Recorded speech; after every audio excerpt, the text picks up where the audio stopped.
today. UFC 304 is in the books, and we are now entering into the Remember the Name era. And I wish I could be shown the door and enter right back out. Also, what about Tommy Aspinall as he goes out there and stakes a claim to being the one true heavyweight champion of the world?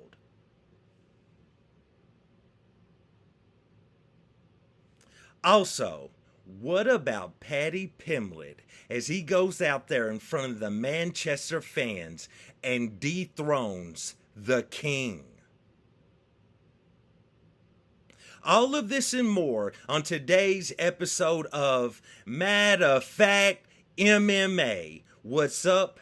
What's happening? Let's go. What's up, guys? We right back at it. We right back with it. It's your boy Matt. We here to break down UFC 304 off the tippy top, off the TOP.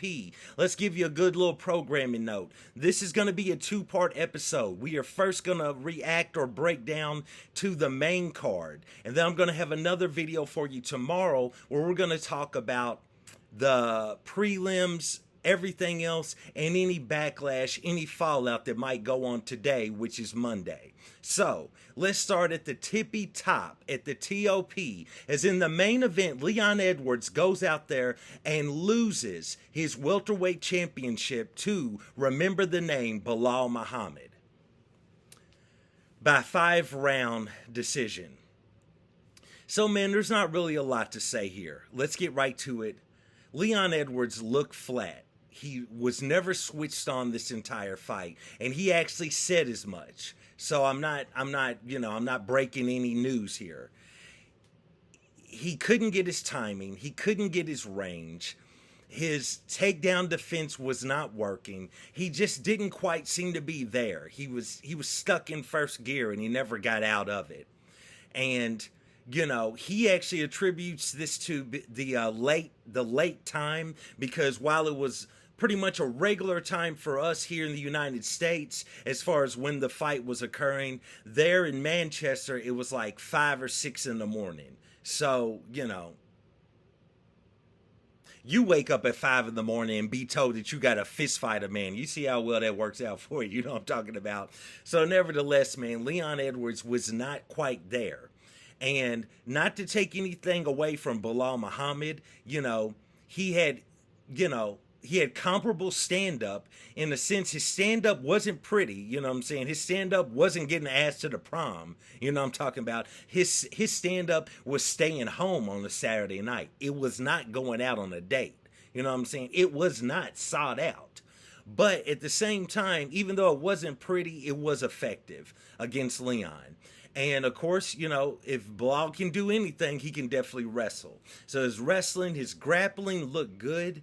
Leon had moments where he was able to get a few reversals, in the scrambles, but he just wasn't there. And Belal Muhammad, for all, fair play to him, he was there. And, he goes out there, he emerges by 5-round decision as your new welterweight champion. I don't know if they're going to run this fight back. He actually said he is going to make Leon Edwards wait like 3 years before he'll give him a rematch. So,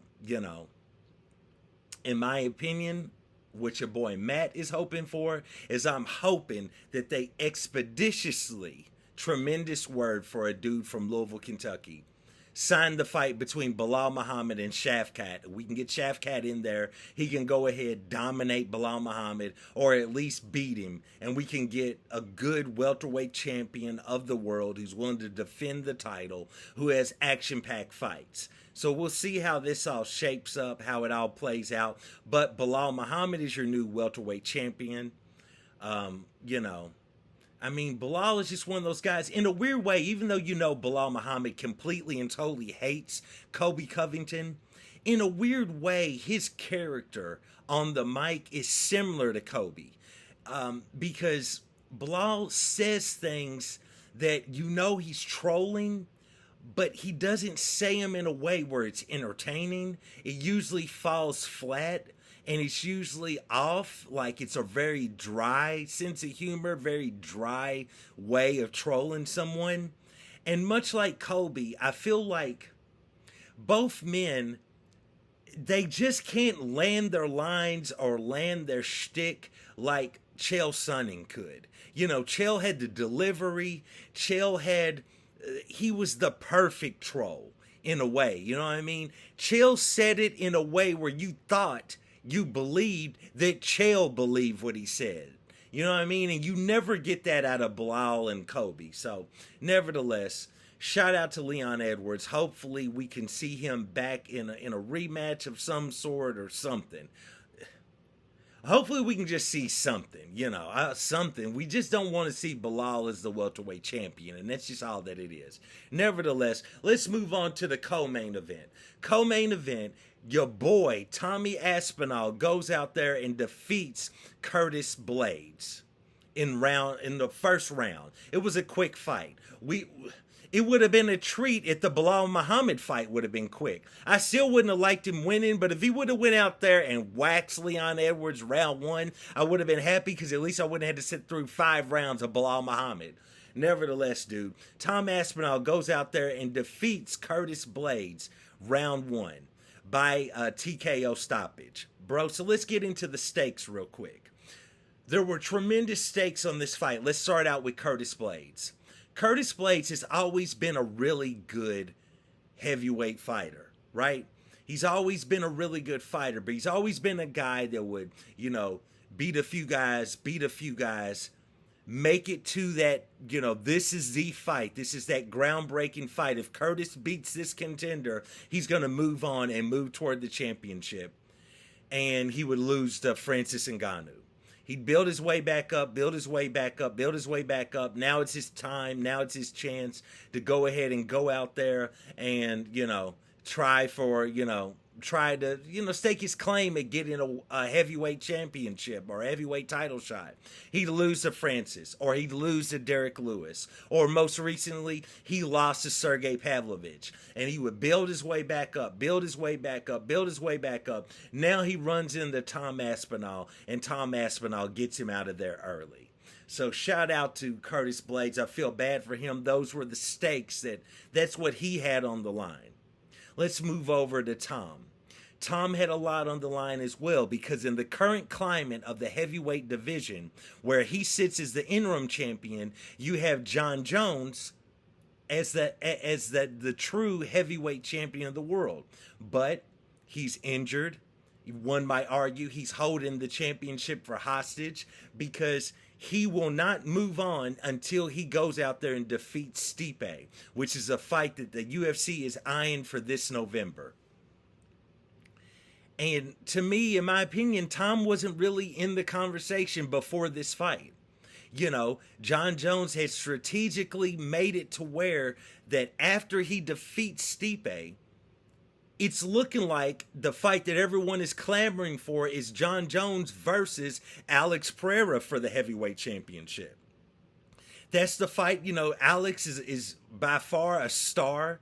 You know, Jon Jones is a legend, and that is the fight that Jon Jones strategically, because I believe he sees holes in Pereira's game that he thinks he can exploit, he strategically made that be the new talking point. So Tom didn't really have a foot in the door at all until Saturday night. Tom Aspinall went out there on Saturday night and wasn't even a huge punch. You know, it's almost like a little check hook, a little shovel hook. Catches Curtis Blaydes, drops Curtis Blaydes, right? Gets on top of him, finishes him off with ground and pound. Curtis tried to roll to his stomach. Tom wasn't going for the throat. He wasn't going for the neck. He was just delivering lunch boxes to the side of the head, to the temple, to everywhere at Curtis Blaydes, and gets him out of there.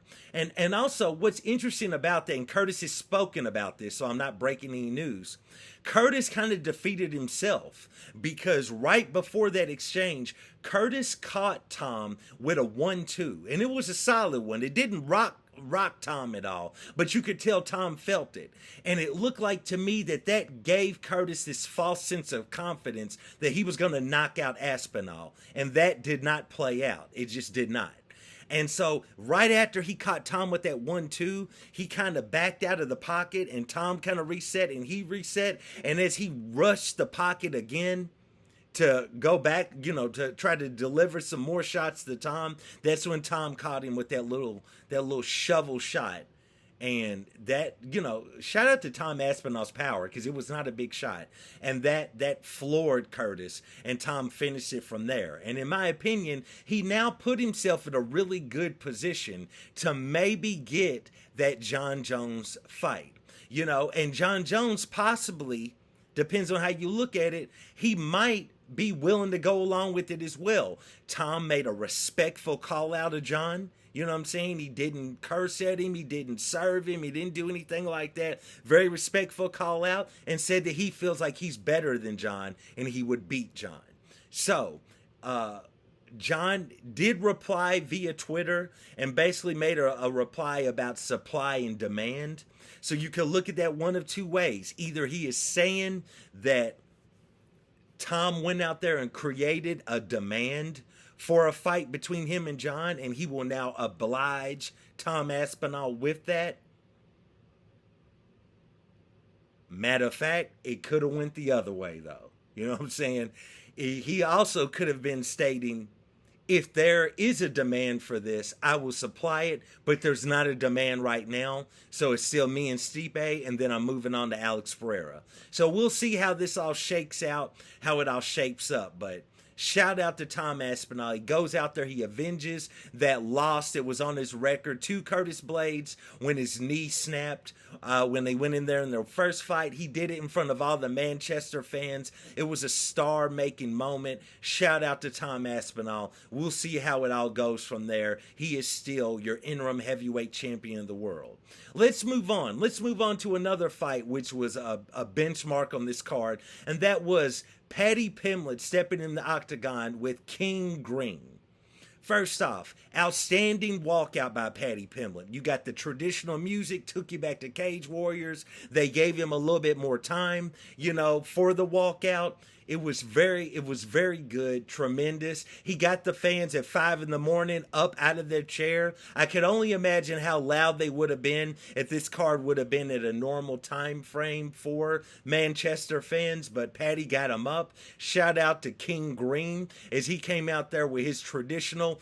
King Green, he didn't use the same walkout music that he normally would use. I mean, he changes every fight. But what is always outstanding, always quality about King is that he comes out, he walks out to a song, and he brings energy. Not that he's on his way to a sanctioned cage fight, but he on his way to a scrap.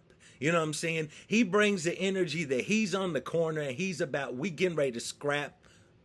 Whose corner is this? Whose block is this? Who got the right to open up shop, if you know what I'm talking about? And it's getting ready to go down right now, right by the lamppost. I'm going to lay you out. I'm going to stake claim. I'm going to keep it moving. We're going to keep pushing. You know what I'm talking about? That's the energy that King Green brings into the octagon. That's how he walked out. That was outstanding to see. Man, the fight was kind of slow in the beginning. Paddy was catching him with some devastating leg kicks. There might have been a few jabs exchanged from each man. One jab looked like it might have affected the right eye of King Green. But at the same time, man, Paddy Pimblett laid in a leg kick that it hit Bobby Green, kind of knocked him off balance, and it looked like King made the decision to shoot on Paddy when he was off balance, and that was the mistake of the night. Because when he shot on Paddy, Paddy tried to cinch up a guillotine. That did not work, but he transitioned it into a triangle, which then transitioned into an arm bar while he was still locked in the triangle. Bobby Green could never get the angle to get space, to get air, and he eventually went out. And that was it. Paddy Pimblett defeats him round one, gets performance of the night, smooth 100K bonus for him, as well as, I think about it, Tom Aspinall also was awarded performance of the night, so he gets a smooth 100K for him. They better enjoy this, because Dana White has said this is the last time he's doing these large bonuses for these cards based out of this card, and maybe we'll touch on that a little bit more in my part two for UFC 304. Nevertheless, man, Paddy Pimblett goes out there when the lights were brightest in front of all the Manchester fans and gets a huge finish, a huge win. Shout out to Paddy Pimblett. He is once again dealing with the death of one of his close homies. One of his friends took his life, so that's always sad.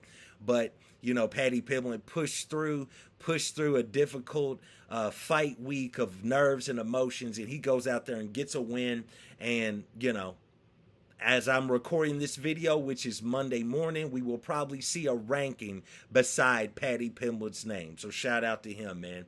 Let's move on. Next, we had Gregory Rodriguez step in the octagon with CLD Christian Leroy Duncan. Not a lot to say here, man. I'd actually picked CLD to win. I thought he was going to be able to keep Gregory at range and pick him off with shots. That did not happen.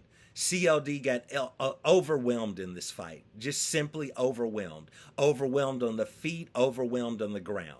Gregory Rodriguez had the power in his shots, that thudding power. Every time he swung, it was like he had a mace, and he was just bashing CLD. You know what I'm saying? He beat him on the ground. CLD could never find his range, and it just wasn't there for him. So Gregory Rodriguez, RoboCop, goes out there, gets a big win. We will see where he will move from this point, but that was that, man. Shout out to Christian Leroy Duncan, as I'm interested to see what his bounce back fight will be. Let's move on. We're going to go with the first fight on the main card, which was a tremendous fight, as Arnold Allen goes out there and defeats Giga Chikadze, also by unanimous decision. Man, and if I didn't say, Gregory Rodriguez won by unanimous decision.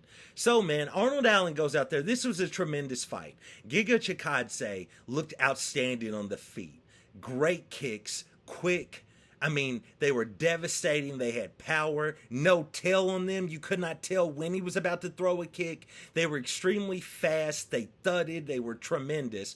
But Arnold Allen is just that dude, man. The man's got a hell of a chin. You know what I'm talking about? He's got a hell of a chin, and he's built, he's bricked up, and he just goes in there like a bull, a technical bull. He follows the game plan of his coaches, but still, man, he eats those shots and he delivers. He's a very good instinctual fighter because he just doesn't fire back shots. When his opponent lands on him, he's strategically figuring out what he's going to fire back with, and he instinctually fires back. There's no waiting around or anything. He doesn't have to think about it, is what I'm saying. He just fires back, but his offense changes based out of what his opponent is giving to him. Round one, Giga looked outstanding on the feet. He had great movement. His stand-up looked outstanding, but it just, as the fight went on, and this was my prediction for this fight, it's just as his stamina decreased, it just, the movement wasn't as dynamic and the striking wasn't as powerful as it was in that first round. At the end of the first round, he just grazed the cheek, just grazed the cheek of Arnold Allen with a flying knee. And Arnold Allen ate that, fired back with a huge head kick right after and threw his arms out.